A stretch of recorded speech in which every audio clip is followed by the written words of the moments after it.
Hello students, today I am going to start your new chapter, chapter 8, The Decline of the Mughal Empire, India in the 18th century. Objective is given here. In today's session, we are learnt about the causes of the decline of Mughal Empire under the following headings: Aurangzeb policy,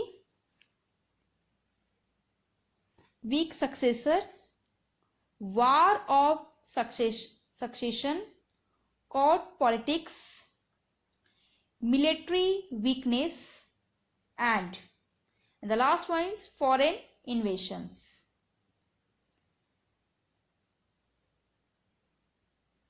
Let us start with the chapter.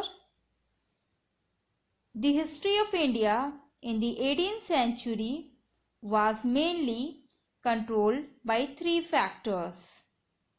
Among them, the first factor was the rapid disintegration of the Mughal Empire. Second factor is given here, the rise of independent regional kingdom. And the third factor was the establishment of British power in India.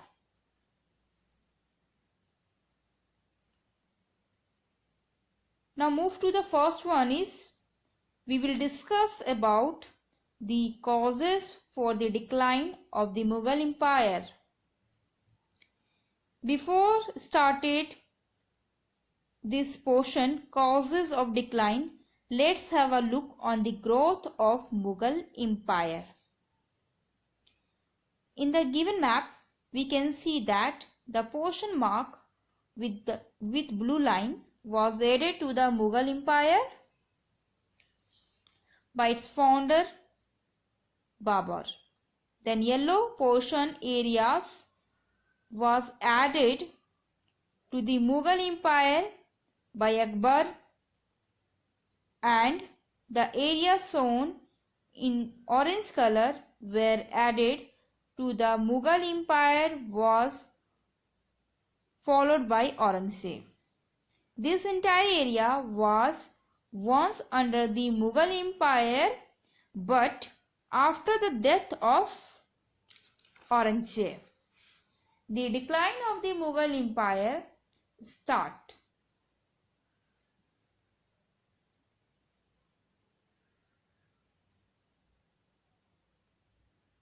First part is given, decline for the Mughal Empire. Aurangzeb policies.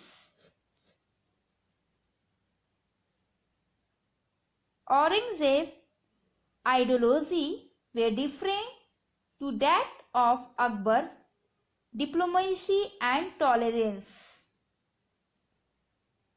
and the religious tolerance. He left the political skills of his predecessor, means office and centers, those he was a great military leader. He reimposed jizya and the pilgrimage tax on non-Muslims.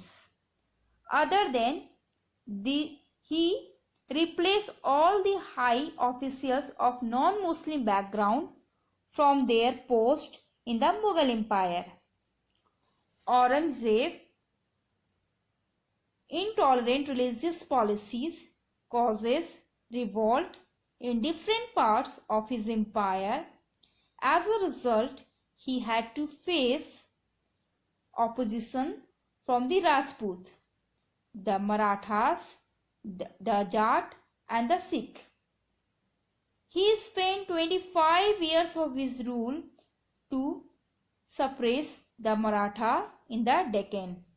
In this way, he depleted the military and financial resources of his empire by fighting resources of his empire, by fighting wars one after the another. This military campaign of his trade his treasury at the due to which he was not able to pay even his soldier on time due to his long absence from Delhi.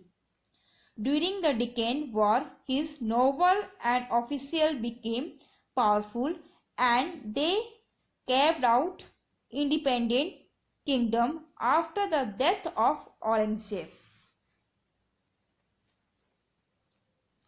Another major causes of the decline of the Mughal Empire was the weak successor. The ruler who succeeded the Aurangzeb were largely incompetent and lazy. They lacked motivations and commitment to rule the empire friendly. The Mughal rulers who succeeded Aurangzeb were known as later Mughals. The later Mughal who were weak and they did not have any administrative skill which one needed to run such a big empire, used to a luxurious lifestyle. They squandered away, or we can say spent wastefully, the money or wealth earned by their predecessors or ancestors. The luxurious lifestyle of the later Mughal led to financial crisis in the empire. Next part of the decline of Mughal Empire was the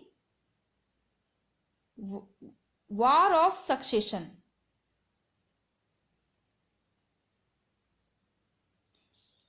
There was no clear law of succession to the Mughal throne, whereby the eldest son would be the next,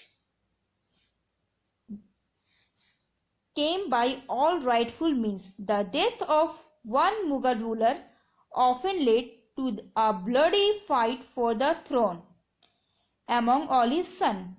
Like for example, at the death of Aurangzeb, there was a war of succession began among his three sons, Bahadur Shah, Muhammad Azam and Kam Bakhsh, that who will become the next king. Finally, Bahadur Shah won the war of succession, but he was already 65 years of age by the time he became the next Mughal emperor.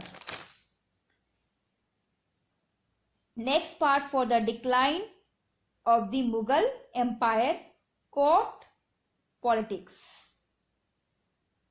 As I was already told you earlier that most of the later rulers were weak and they did not have any administrative skill. So slowly the nobles of the Mughal court became very powerful in the absence of the strong ruler. For almost all the decision, this king dependent on the advice of the nobles or wazir. The weak Mughal ruler have no other option but to look upon the nobles and wazirs for any advice, as the rulers were just like puppets in their hand. The rulers were mostly controlled by those nobles and were in no position to assert their authority or strengthen the crumbling or the declining Mughal Empire. Now with this situation, the ruler had no power in the hand. So obviously the rulers becomes helpless, which led to the downfall of the Mughal Empire. Next class we will discuss the list of important Mughal rulers. Thank you.